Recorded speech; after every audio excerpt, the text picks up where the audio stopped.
Hi, class. Today we're going to talk about bond energies of covalent molecules. We've been learning about Lewis structures and how to determine if molecules have a dipole moment, and these specifically are covalent molecules that we're looking at. So, how to calculate bond energies and how to calculate the enthalpy of the reaction, which is also known as the standard enthalpy of reaction or heat of reaction. This is the symbol we give for the heat of reaction at standard conditions. Bond energy is defined as the energy needed to break a bond. Now, we've talked about before that when bonds form, that is an energy releasing process because the formation of chemical bonds by the atoms trying to achieve their octet, that's going to oftentimes be thermodynamically favorable, and it's going to put the atoms at a lower energy. So we call those exothermic processes. So when bonds form, those are going to be exothermic. They're going to release energy. When you break a bond, if you were to break a bond, it's going to require the same amount of energy to be added. So that's an endothermic process. You have to add energy to break a bond.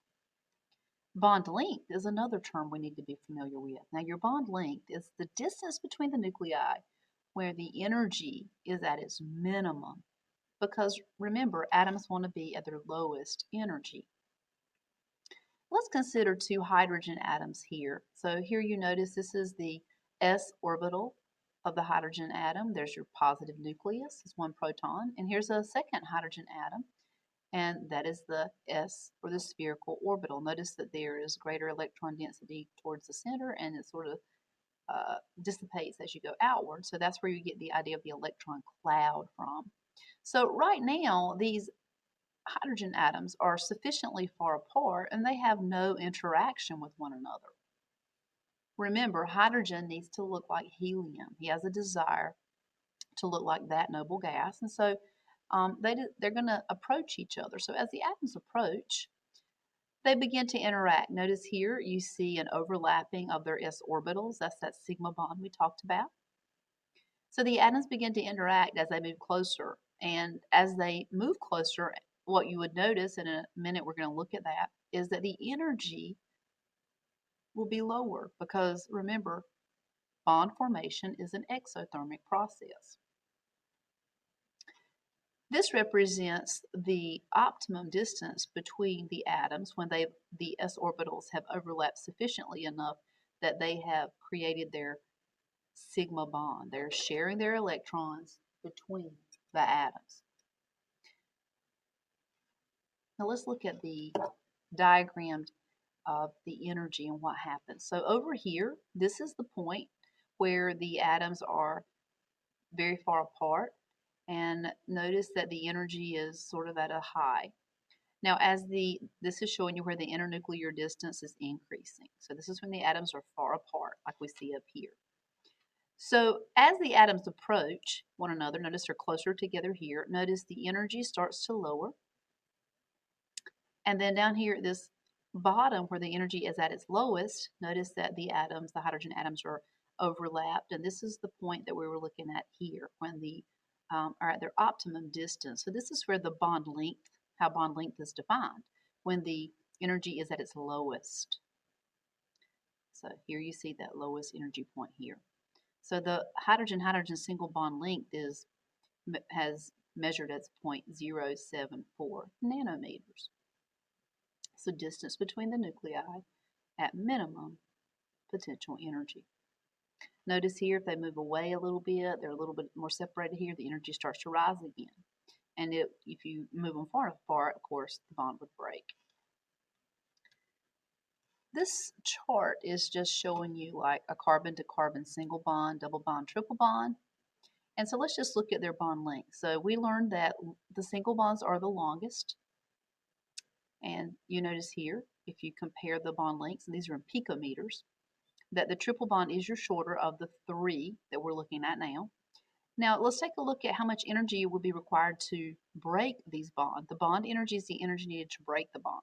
So like for a triple bond, it's going to take 839 kilojoules of energy per mole. Whereas for the double, 614, and then much easier to break a single bond, 347. So, we learned that shorter bonds are our stronger bonds, longer bonds are the weaker bonds. And you can see that here with this energy diagram.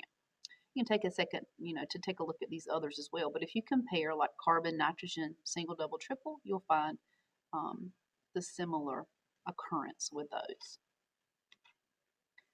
Bonds between the elements become shorter and stronger as the multiplicity increases. So as you add multiple bonds, as those pi bonds begin to form. Most simply stated, the strength of a bond is measured by determining how much energy is required to break that bond. We call that the bond dissociation energy, or bond enthalpy. Now, bond enthalpy on the diagram, the chart that we will be referring to, is always going to be a positive value on that chart because it is the energy needed to break the bond. That's how it's defined. So if the bond is breaking, it will always have a positive bond enthalpy. Now, if you were going to plug in for the value if the bond was forming for that same kind of bond, you would just make it a negative sign in our calculations that we do because forming a bond is going to always release energy. So we give those negative signs for exothermic. If you were to look on the chart, the bond enthalpy to break a chlorine to chlorine single bond, and this is how it's represented, the dissociation energy to break this bond is measured to be 242 kilojoules per mole. This is a chart that I've given each of you in the notes, and it does give you the bond enthalpies of your single bonds for as many as you would ever need to look up for our calculations, and also your multiple bonds here. This table lists the average bond enthalpies for many different types of bonds. Average bond enthalpies, again, are positive because bond breaking is endothermic. Another way to estimate the change in your heat content or reaction is to compare the bond enthalpies of the bonds broken to the bond enthalpies of the new bonds that are formed. In other words, we can use this formula to calculate it. The formula is the heat of the reaction, or the change in the enthalpy for the reaction, is equal to, this is a sigma, this means the sum of the moles, you use your balanced equation, the moles of the bonds broken, you always do the bonds broken first, so you're going to sum all that up, and then you're going to sum up the bond enthalpies of the bonds formed using the moles of them times the bond enthalpies off of the diagram chart that we just looked at on the previous slide, and then you subtract those values.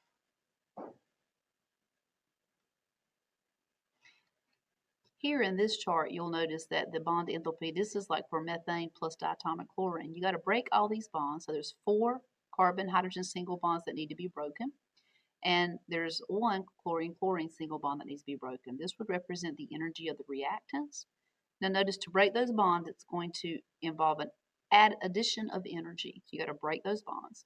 Up here at the top, this represents what we call the activated complex. And we looked at our energy diagram for the formation of a chemical reaction. We always had that hump that you got to cross over. This is like your activation energy. And this is the activated complex. So you've got like the hydrogen's been broken off here from the CH4, and then the chlorines have been split. Now, as these all reassimilate and come together, they're going to release all of this energy and lower the reaction. They're going to form CH3Cl and HCl. This is the final product. Notice it has a lower energy than the reactants. This difference here from here to here is your heat of the reaction. That's the overall net energy change. Now, in our second part of the lesson, we're going to pick up with some calculations and using this formula.